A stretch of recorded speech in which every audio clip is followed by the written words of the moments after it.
नमस्कार प्रिय दर्शकों, आप सभी का स्वागत है आपके अपने इस यूट्यूब चैनल एस्ट्रो मिश्रा में। दर्शकों, 2 मई यानी आज से ज्येष्ठ का महीना प्रारंभ हो रहा है। ज्येष्ठ का महीना जो कि हिंदू कैलेंडर के हिसाब से तीसरा महीना है ये, और प्रचंड गर्मी का ये महीना होता है। एक्चुअली इसको ज्येष्ठ क्यों कहते हैं? ज्येष्ठा नक्षत्र जो है इस महीने की पूर्णिमा के दिन होता है, इसलिए इसको ज्येष्ठ का महीना कहा जाता है। इस महीने में गर्मियां बहुत अधिक पड़ती हैं। कारण इसका ये होता है कि इस समय सूर्य काफ़ी मजबूत स्थिति में होते हैं। एक्चुअली आप देखें तो सूर्य इस समय मेष राशि में संचरण कर रहे हैं, और मेष राशि में सूर्य जो है वो उच्च के होते हैं। तो ये प्रचंड गर्मी का महीना होता ही है। ये हमेशा जो है इस समय सूर्य जनरली मेष राशि में ही रहते हैं। अभी आगे जाके सूर्य का राशि परिवर्तन 15 तारीख को होगा, तो सूर्य फिर वृषभ राशि में चले जाएंगे। तो सूर्य जो है इस समय अपने प्रचंडतम रूप में रहते हैं, जिसके कारण जो है इस महीने में गर्मियां बहुत अधिक पड़ती हैं।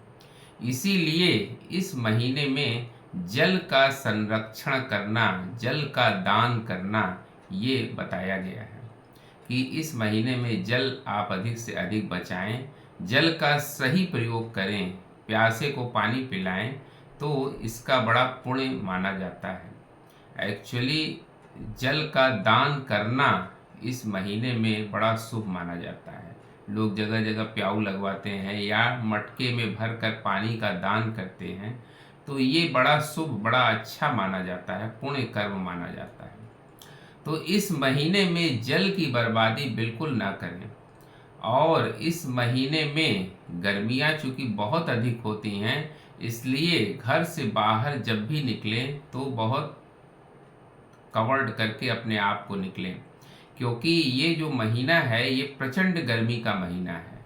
और जब आप दोपहर के समय निकलते हैं तो उस समय गर्मी जो है वो सबसे ज़्यादा होती है। अगर आपको दोपहर के समय निकलना है तो कार से जा रहे हैं तब तो कोई बात नहीं, नहीं तो अगर ऐसे जा रहे हैं तो बिना कवर्ड किए अपने आप को आप बाहर मत निकलें, वरना आपको हीट स्ट्रोक हो सकता है। तो इस समय जो है चूँकि गर्मी बहुत ज़्यादा होती है, इस वजह से हीट स्ट्रोक का खतरा बहुत ज़्यादा होता है।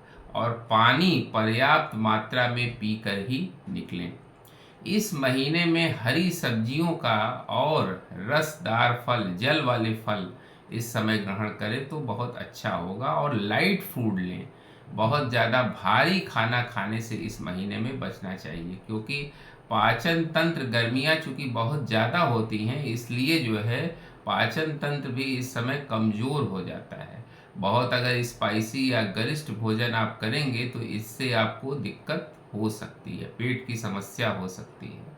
पानी का स्तर शरीर में पूरी तरह से बनाए रखें, पर्याप्त रूप से पानी पीते रहें, किसी न किसी रूप में शिकंजी पिए, शरबत पिए, कोल्ड ड्रिंक पिए, पानी थोड़ी थोड़ी देर पर पीते रहें, यानी बॉडी डिहाइड्रेट न होने पाए। क्योंकि गर्मी बहुत ज़्यादा होती है, पसीना बहुत ज़्यादा निकलता है, इसलिए बॉडी को डिहाइड्रेट होने से इस समय बचाएं।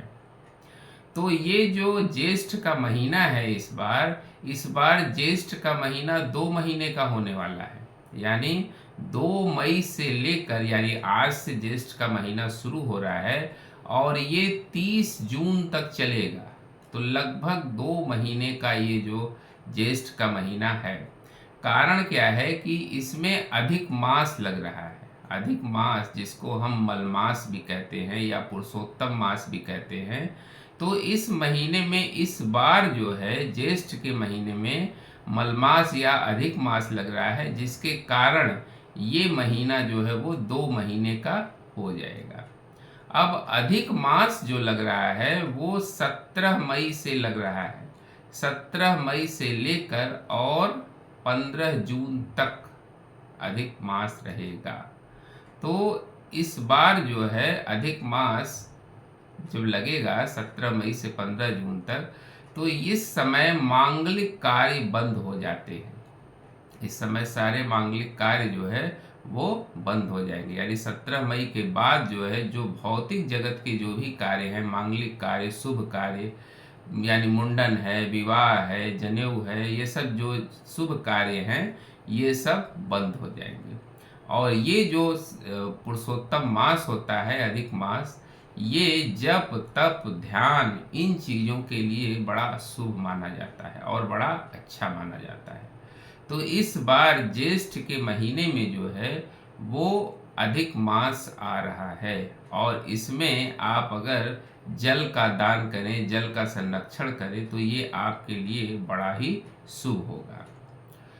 तेज धूप से इस समय आप बिल्कुल भी बचें, क्योंकि तेज धूप की वजह से इस समय बॉडी डिहाइड्रेट हो जाती है, फूड पॉइजनिंग की समस्या होती है।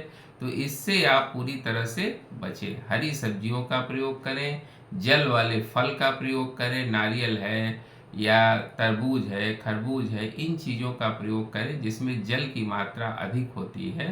तो उससे आपके शरीर में पानी की कोई कमी नहीं होगी। इस महीने में चूंकि जल की कमी होती है इसलिए जल का संरक्षण बताया गया है। तो जल का हम जितना ज़्यादा संरक्षण करेंगे हम जल के देवता को उतना ज़्यादा प्रसन्न करेंगे। तो जल के देवता यानी वरुण देवता की कृपा हमको प्राप्त होती है।